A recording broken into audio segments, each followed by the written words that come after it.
If you want to shoot pictures like you just saw, you need three things. You need a drone, obviously, you need to use a slow shutter speed, and you need to use ND filters. All those pictures I just showed you were shot with my Mavic Mini while using one of these long exposure ND filters from Freewell Gear. And that's what I'll be talking about today, shooting long exposure photos with your Mavic Mini. So yeah, let's get to it. First off, I want to thank Freewell for sending me these filters. As expected, these are just a nice quality kit. The kit comes with an ND1000 and ND2000 filter, and it will set you back about $30 US. I'll put a link in the description if you want to find out more. Now, as a photographer, when I think about long exposure photography, the first thing that comes to mind is water, getting that silky smooth, blurry water effect. A rushing river, a waterfall, or even waves crashing on a beach. But really though, as long as something is moving in your frame, traffic, people, clouds, grass, whatever, using a slow shutter speed is a great way to show that motion. So how do you get started? Well, if you want to capture long exposure photos during the day with your drone, you need one extra piece of equipment. You have to use ND filters. Many of you are probably already familiar with ND filters for shooting video, the ND32s and 64s. Well, those ones are great for video, but they're not quite strong enough to get us to that half-second or 1-second exposure in bright daylight conditions. And that's where these long exposure ND filters come in. These ND1000 and ND2000 filters block 10 and 11 stops of light respectively. Now, if you are unfamiliar with the photography term stop, it is basically referring to a specific quantity of light. If I increase my exposure by 1 stop, I'm effectively doubling the amount of light. If I decrease my exposure by 1 stop, I'm effectively cutting that light in half. So for an ND1000 filter, which is a 10-stop ND filter, you're cutting the amount of light passing through the lens and hitting the sensor. You're cutting that light in half 10 times. If our starting shutter speed was say 1/1600th of a second, using an ND1000 filter is going to get that shutter speed down to 0.6 of a second. And that is when the magic starts happening.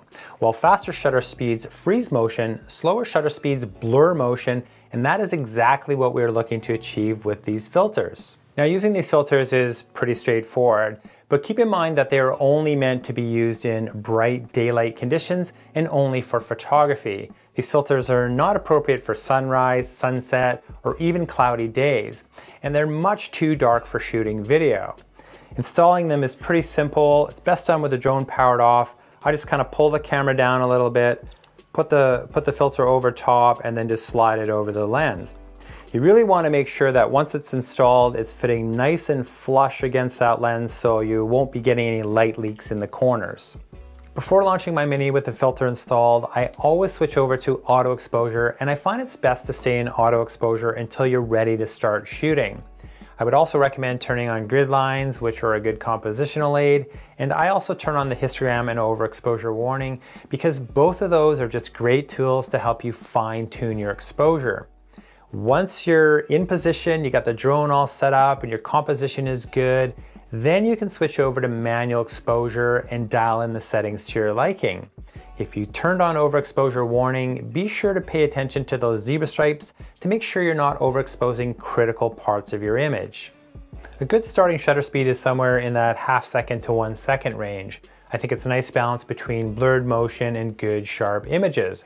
When you start going too far beyond a 1 second exposure, you're not going to get as many keeper shots because there will just be too much drone movement, and then the whole image just ends up being blurry. That being said though, I have got some surprisingly good shots using 2 and 3 second exposures, but obviously results will vary depending on conditions. So once you have your composition all lined up and your exposure set, take a test shot or two, go into your album and see how it looks. Make sure the exposure is good, make sure the composition is what you want. If it looks good, then just start banging off lots and lots of shots. Like seriously, just keep hitting the shutter button on your remote and take a bunch of pictures. And the reason I say that is because with long exposure photos, too much camera movement will result in blurry, unusable images. Even though the gimbal is working in your favor and the drone is doing its best to stay in position, good long exposure shots require the camera to be perfectly still.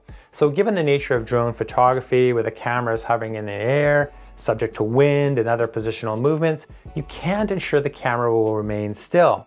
So it's best to shoot more than you need to make sure you get some good shots and go home happy. Another tip to keep in mind here is that a particular shutter speed may not work with everything moving in your frame, especially if those things are moving at different speeds.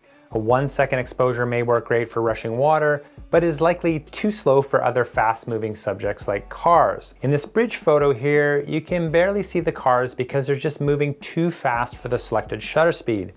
I'm okay with that because I wanted to emphasize the bridge and the rushing water, but if the traffic is what you want to see, you will need to use a lower strength ND filter or just bump up your ISO a notch for a faster shutter speed. And one last thing I'm going to say on the subject is that while you're out there shooting, just play around and try some different things. I have found that with long exposure photography, there is often a surprise or happy accident, especially when you start experimenting. While testing these filters, I tried a number of different things just to see what would happen. I hovered low over some tall grass for a 2-second exposure and it created kind of a cool looking abstract. I tried flying forward while snapping pictures and I ended up with an interesting zoom effect, which I kind of really liked. And some of the things I tried, they worked out, and others, yeah, not so much. Regardless though, the point here is just to play around with things and have some fun.